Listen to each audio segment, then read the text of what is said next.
Baik, Bismillahirrahmanirrahim. Assalamualaikum warahmatullahi wabarakatuh. Alhamdulillah, wassalatu wassalamu ala rasulillah wa ala alihi wa ashabihi wa man wala wa man tabi'ahu bi hudahu ila yaumiddin wa ba'd.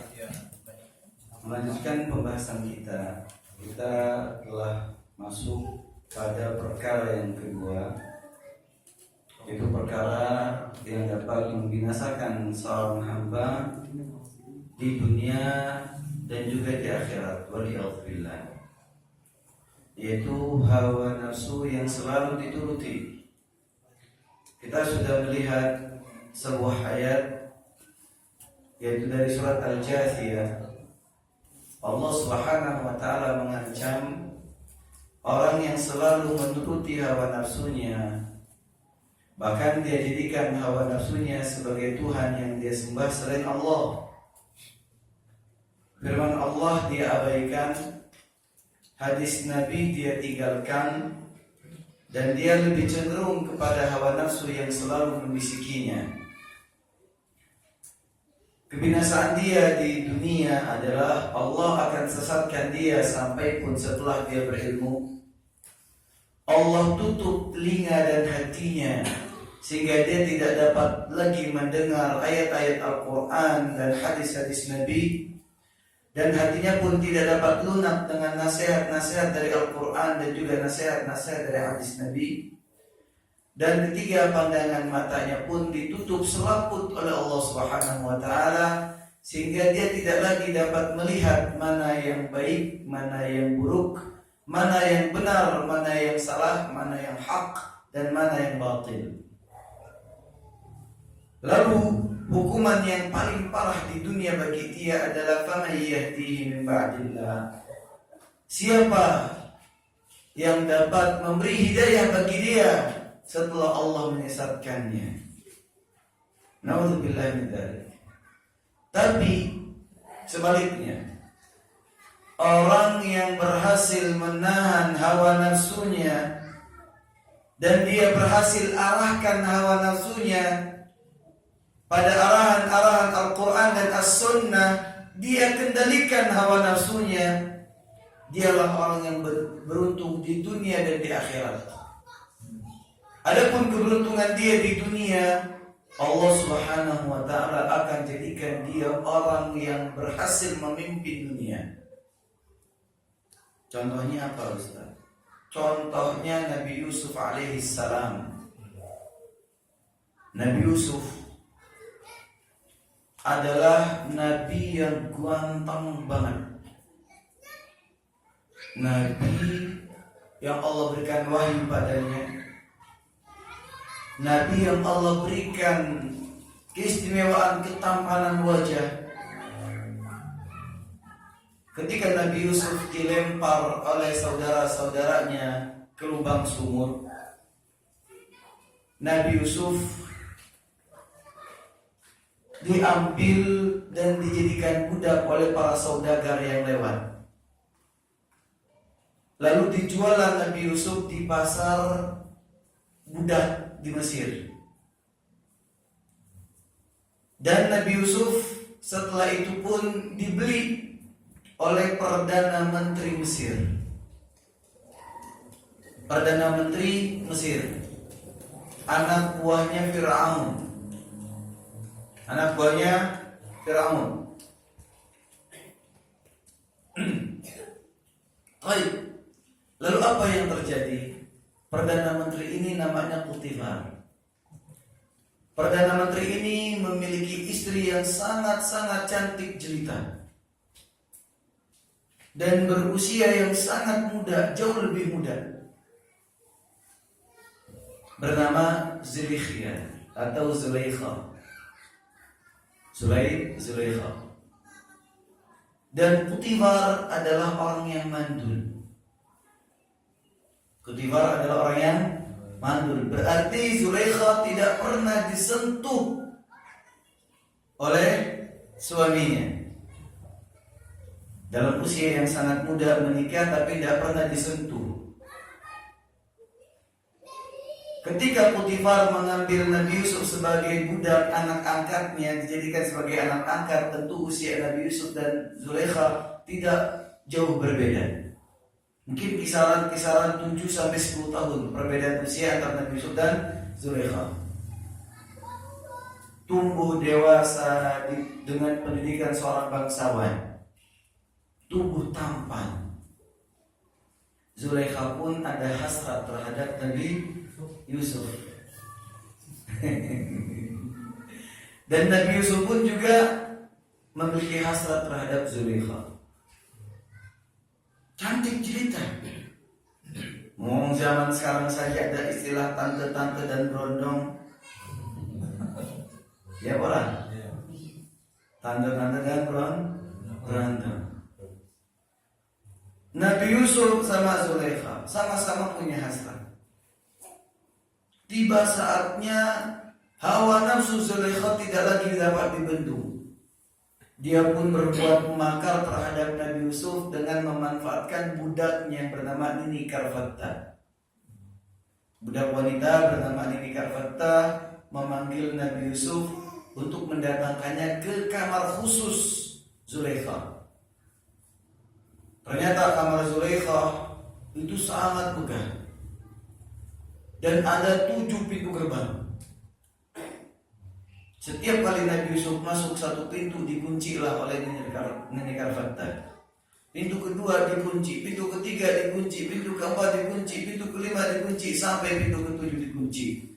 Ternyata sudah didapati di situ Zulaikha sudah layaknya seorang istri yang siap untuk suaminya. Oh, saya siap disantap. Tidak seperti itu juga. Pokoknya siap. Nabi Yusuf ketika itu benar-benar merasa takut, walaupun di dalam hatinya ada hasrat. Dipanggillah Nabi Yusuf oleh ibu angkatnya Zulaikha. Hai talak, kemari engkau. Kita lihat apa jawab Nabi Yusuf. Qala ma'adzallah, aku berlindung kepada Allah. Inna rabbi ahsana mathwaya.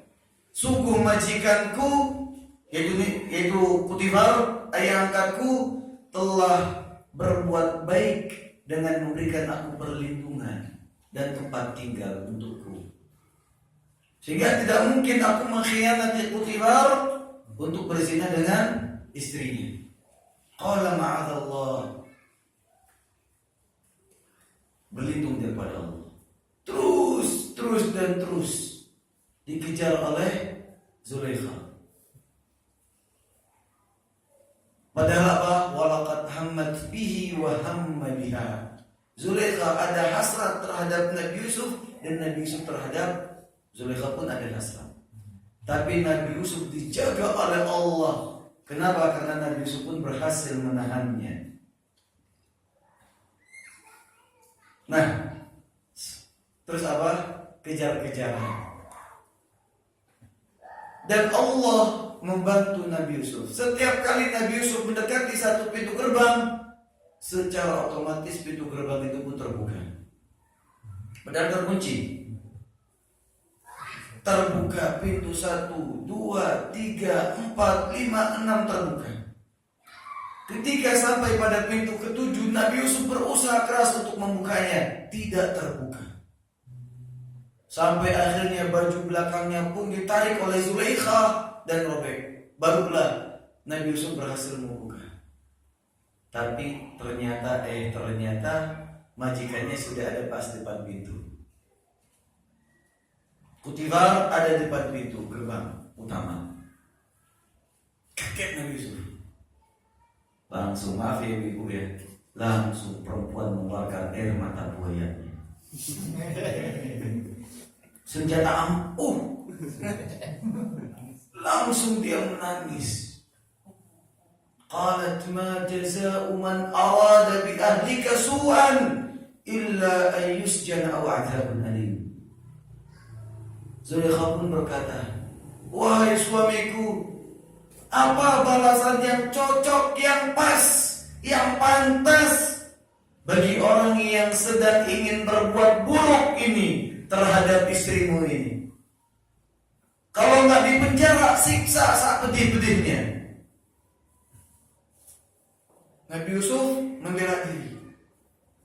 Qal hiya rawadatni an nafsi. Enggak, dia yang merayuku. Tapi Potifar tentu bingung. Kenapa posisi Nabi Yusuf posisi yang lemah? Kenapa? Karena ada di tempat khususnya Zulaikha. Ada di tempat khususnya Zulaikha, dan tidak ada yang bisa masuk ke ruangan khusus Zulaikha kecuali Potifar. Nah, kok dia bisa ada di sini? Tapi di satu sisi yang lain, Potifar pun yakin Nabi Yusuf gak mungkin melakukan itu.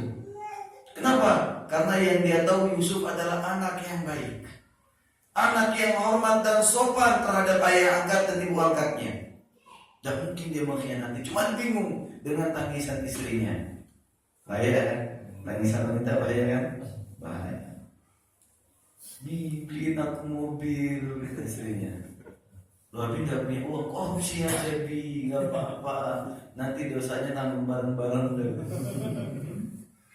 Akhirnya pun korupsi. Gara-gara siapa? Bisnis istri. Enggak, tapi istri-istri panjenengan insya Allah istri-istri masalahnya. Amin. Baik. Sampai akhirnya ada di antara kalangan keluarga kerajaan menyampaikan kepada Potifar, sabar baik Potifar. Kita lihat kondisi dulu. Kalau ternyata yang robek adalah bagian baju depan Yusuf, Yusuf yang salah. Memang Yusuf yang ingin hendak berbuat tidak baik terhadap istrimu. Kenapa? Wanita ketika ingin diperkosa, meronta-ronta sehingga mungkin saja merobek bagian depan si pelaku. Tapi kalau yang robek bagian belakang berarti istrimu yang ngejar-ngejar. Ternyata dilihat oleh Potifar baju Nabi Yusuf bagian belakang lah yang robek.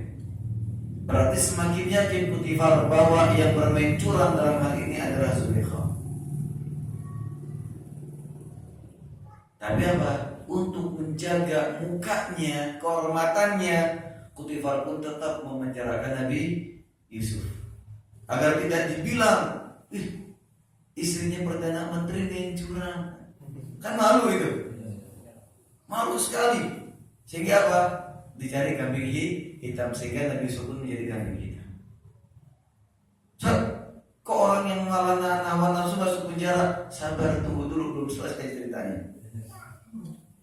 Tapi setelah itu kita lihat apa yang terjadi. Nabi Yusuf berhasil menghilangkan fitnah ketika Raja Fir'aun, anaknya, anak dari Amin Khatib, naik tahta. Akhnatun namanya. Dan dialah Fir'aun yang muslim, Fir'aun yang beriman kepada Allah, Fir'aun yang zamannya Nabi Yusuf beriman kepada Allah. Ketika dia menjabat sebagai Fir'aun, raja. Jadi Fir'aun itu nama raja. Seperti Hamengkubuwono, Paku Bumi, Paku Langit, mana itu? Nah, apa yang terjadi? Kita sampai mana tadi ceritanya?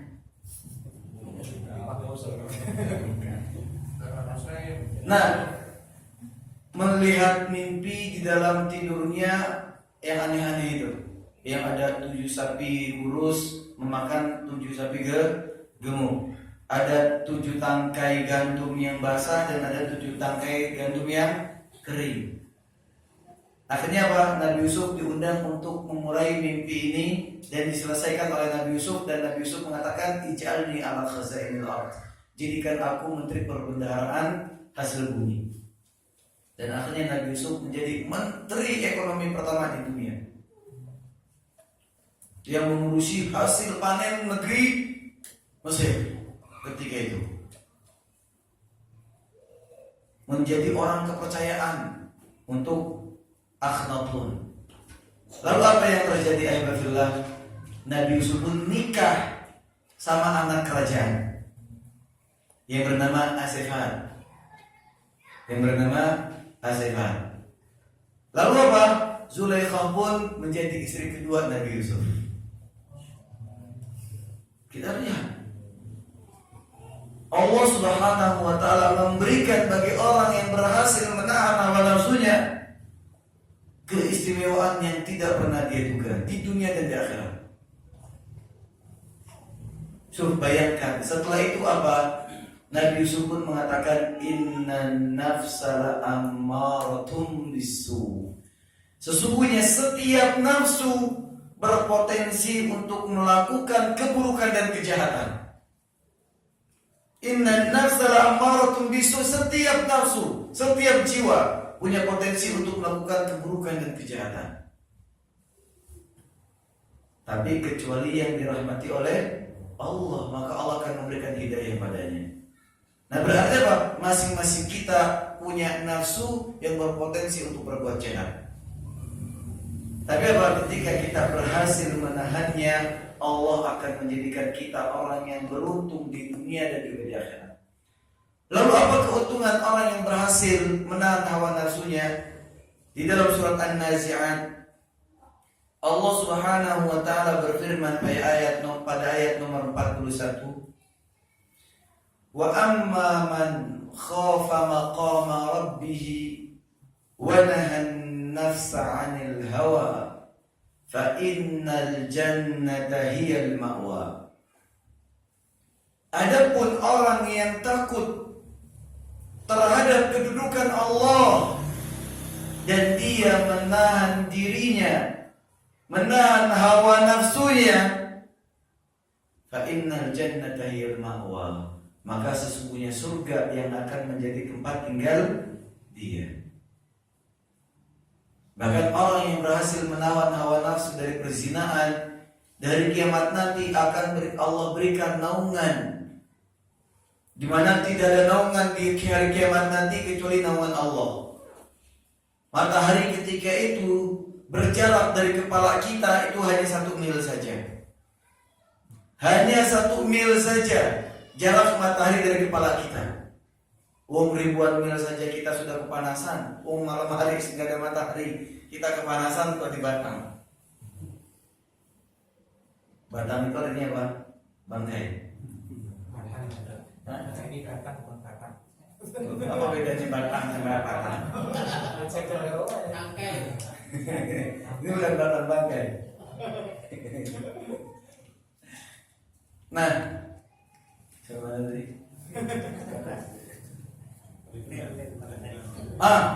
Matahari cuma berjarak 1 mil. Sehingga apa? Sehingga orang-orang akan tenggelam sesuai dengan dosa-dosanya. Tenggelam oleh apa? Oleh keringatnya sendiri. Ada yang tenggelam oleh keringatnya karena dia lebih banyak dosanya ketimbang amal perbuatan baiknya. Ada orang yang sama sekali tidak berkeringat. Nah, orang-orang yang berhasil menahan hawa nafsunya dari perzinaan, Allah akan lindungi dari panasnya matahari di hari kiamat nanti. Rajulun da'athu imra'atun dzatu jamalin wa mansabin faqala inni akhafullah. Seorang lelaki yang dipanggil, diajak berzina oleh seorang wanita yang cantik jelita, yang punya kedudukan. Ini kan tanda-tanda cantik, punya kedudukan. Tapi apa jawab lelaki tersebut? Inni akhafullah, aku takut kepada Allah. Sehingga apa? Tidak menjadi berzina. Allah janjikan akan mendapatkan naungan dari kiamat, terlindungi dari panasnya matahari.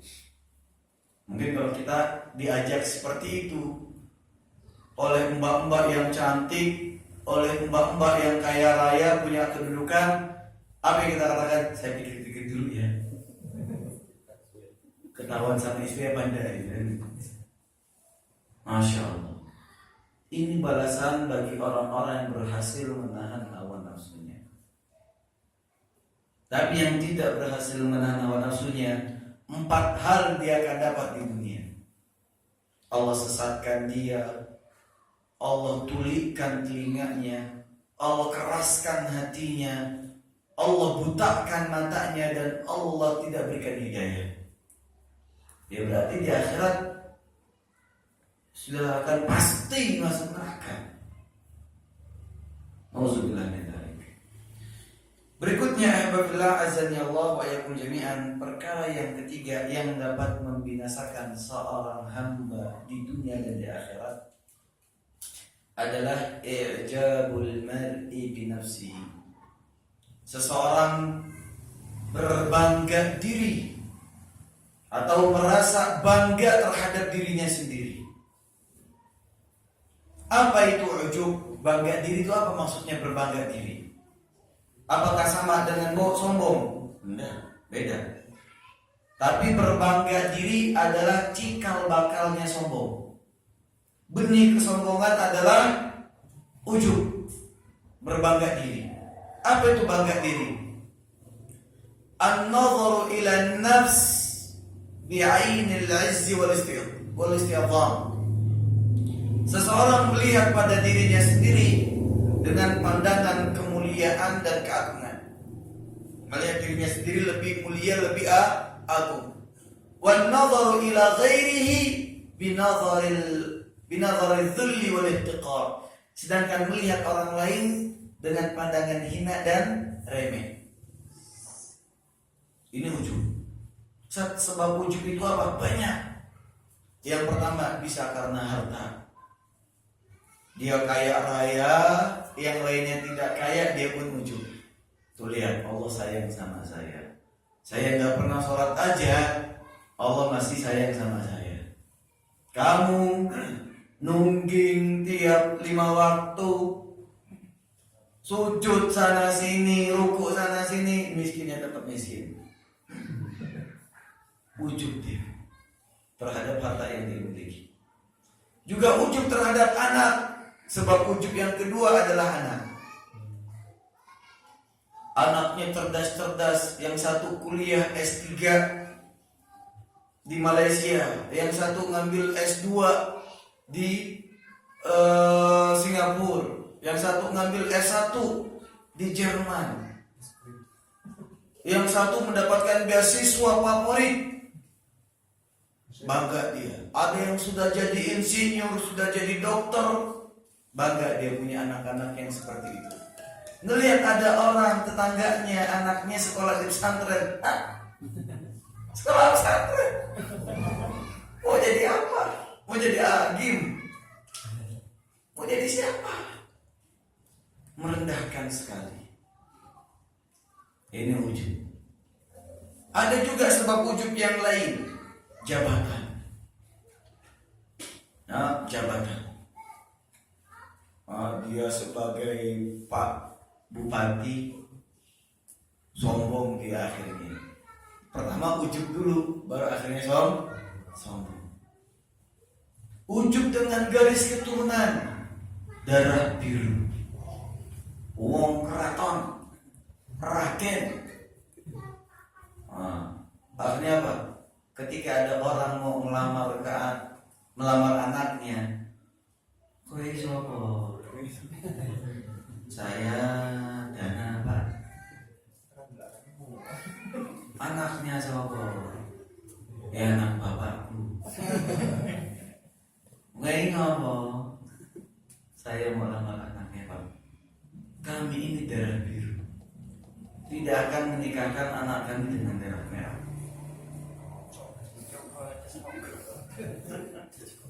Ujub dengan garis keturunannya, sehingga dia pun akhirnya bersikap sombong, merendahkan orang lain. Ada juga disebabkan ilmu.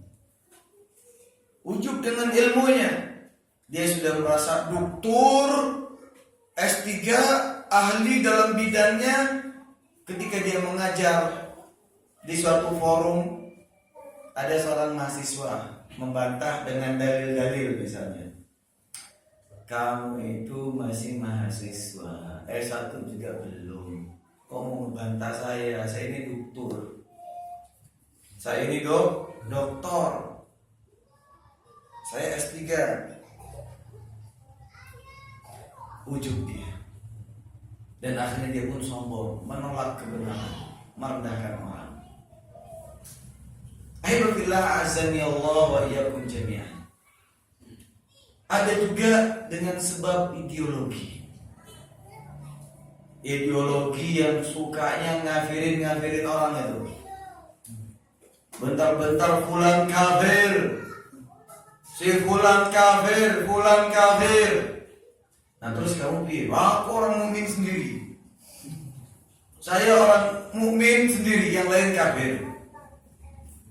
Dia merasa dirinya sudah paling bertakwa kepada Allah, menganggap orang-orang yang bermaksiat kafir. Saking ujubnya dia terhadap ilmu dan ideologi yang dia miliki, dia pun tega mengkafirkan pemerintahannya. Dan akhirnya menghalalkan segala cara untuk menggulingkan pemerintahannya, berbuat makar terhadap pemerintahannya. Ini tidak benar. Islam tidak membenarkan hal seperti ini. Bahkan manhaj ahli sunnah wal jamaah adalah mendukung pemimpin muslim, walaupun dia fajir, walaupun dia jahat, walaupun dia zalim. Selama dia adalah muslim, tidak boleh kita memberontak. Dan ini sudah dibahas sama Ustaz Fadil Ahmad. Sudah dibahas oleh Ustaz Fadil Ahmad dari kitab Lum'atul I'tiqad yang ditulis oleh Imam Ibnu Qudamah Al-Maqdisi rahimahullah. Imam ahli sunnah wal jamaah. Itu manhaj ahli sunnah wal jamaah. Tidak mendemo pemerintahan, tidak memberontak pemerintahan. Apalagi pemerintahan muslim yang tidak pernah mengganggu maslahat umat Islam. Azan berkumandang di mana-mana. Salat jamaah di mana-mana. Salat Jumat di mana-mana. Salat Id di mana-mana. Kita menegakkan syiar kita di mana-mana, alhamdulillah. Kok tega-teganya kita katakan pemerintahan kita kafir? Nah, pemerintahan kita muslim. Tapi tidak berhukum dengan hukum Islam, tidak berhukum dengan hukum Allah. Sabar. Allah sudah memberikan klasifikasi. Wa man lam yahkum bima anzalallahu fa ulaika humul fasiqun. Wa man lam yahkum bima anzalallahu fa ulaika humul zalimun. Wa man lam yahkum bima anzalallahu fa ulaika humul kafirun.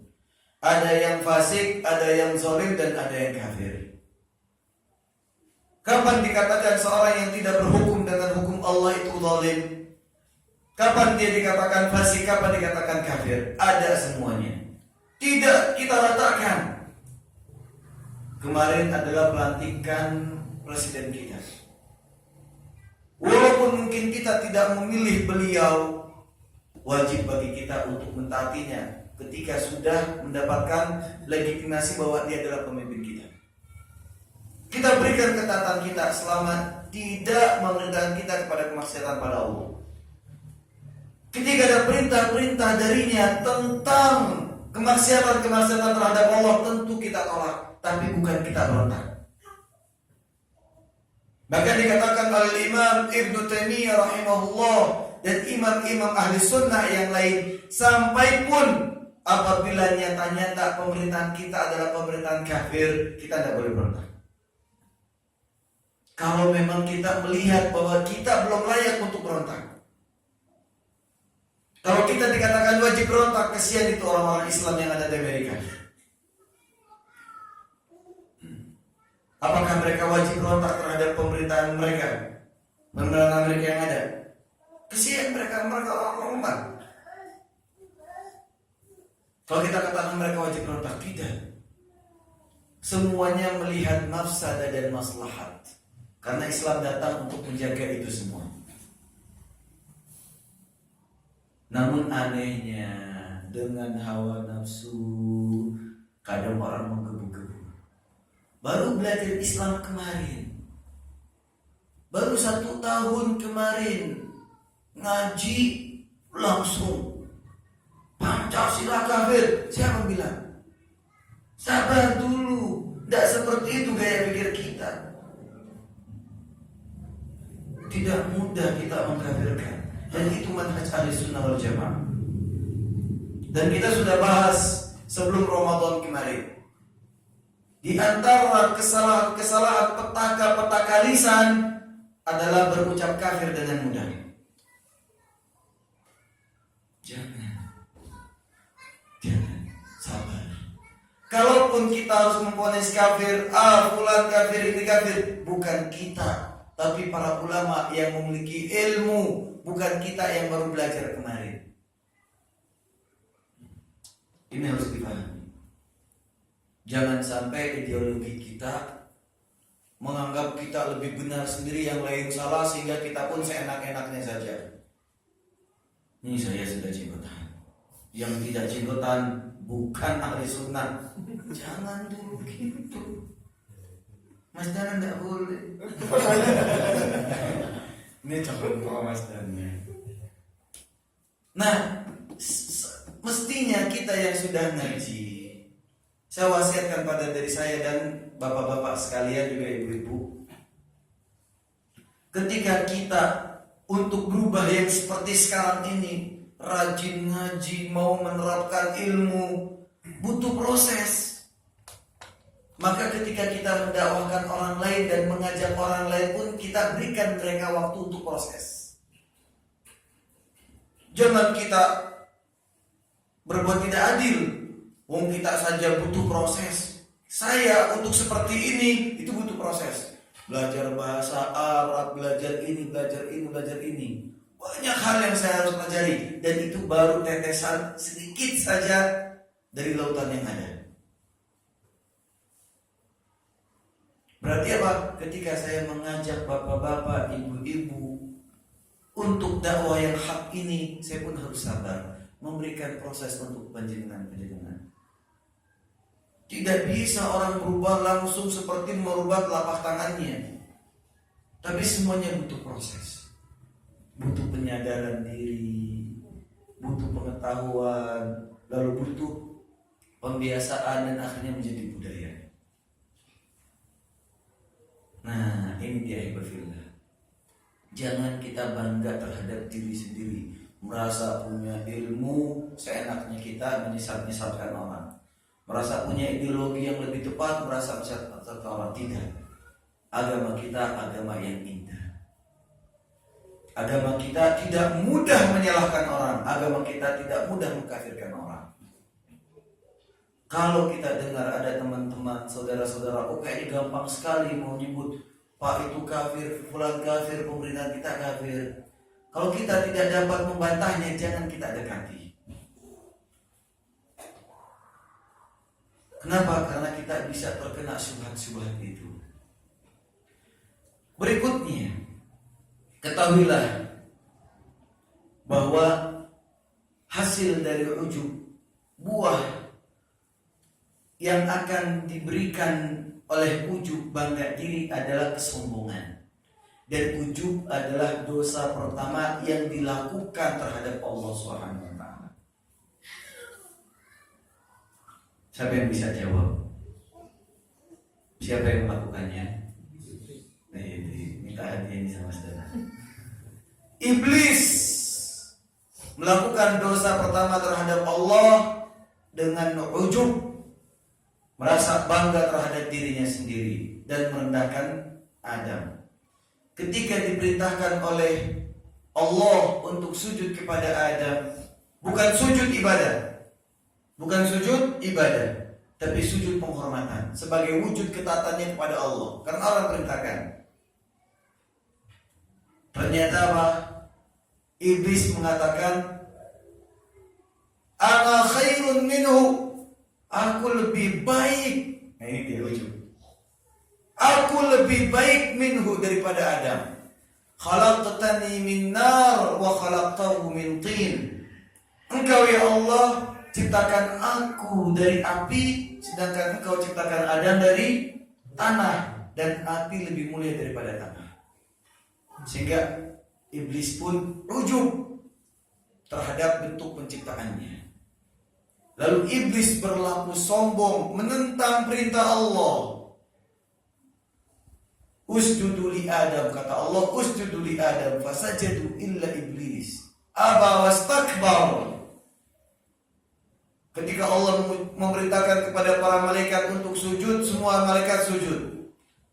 Tapi satu makhluk yang tidak mau sujud, yaitu iblis. Aba, dia menolak. Wastakbar, dan dia pun berlaku sombong. Disebabkan apa? Ujub. Ujub terlebih dahulu baru dia sombong, merendahkan orang dan menolak kebenaran. Ahibabillah azani Allah wa iyyakum jami'an. Begitu juga Allah Subhanahu wa taala bercerita tentang akhir dari perilaku ujub adalah kebinasaan.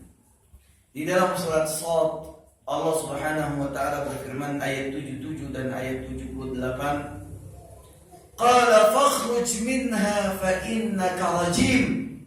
Wahai iblis, keluarlah engkau dari surga. Fa innaka rajim, karena sesungguhnya engkau adalah terkutuk. Makanya di dalam ta'awudz kita mengucapkan a'udzu billahi minasyaitonir rajim. Kata Allah terhadap iblis, qala fakhruj minha, keluar kamu dari surga. Fa innaka rajim, kamu terkutuk, terlaknat. Wa inna 'alaika la'nati ila yaumiddin, dan sesungguhnya engkau berhak mendapatkan laknatku sampai nanti hari kiamat. Ini akibat bagi orang yang ujub. Bahkan ahibbillah, orang, ada sebuah kisah yang menarik di dalam surat Al-Kahfi disebut. Sudah azan, habis isya kita lanjut sedikit lalu kita buka tanya jawab. Gitu ya. Habis isya kita lanjut sedikit lalu kita buka tanya jawab. Wallahu ta'ala alam. Assalamualaikum warahmatullahi wabarakatuh. Waalaikumsalam.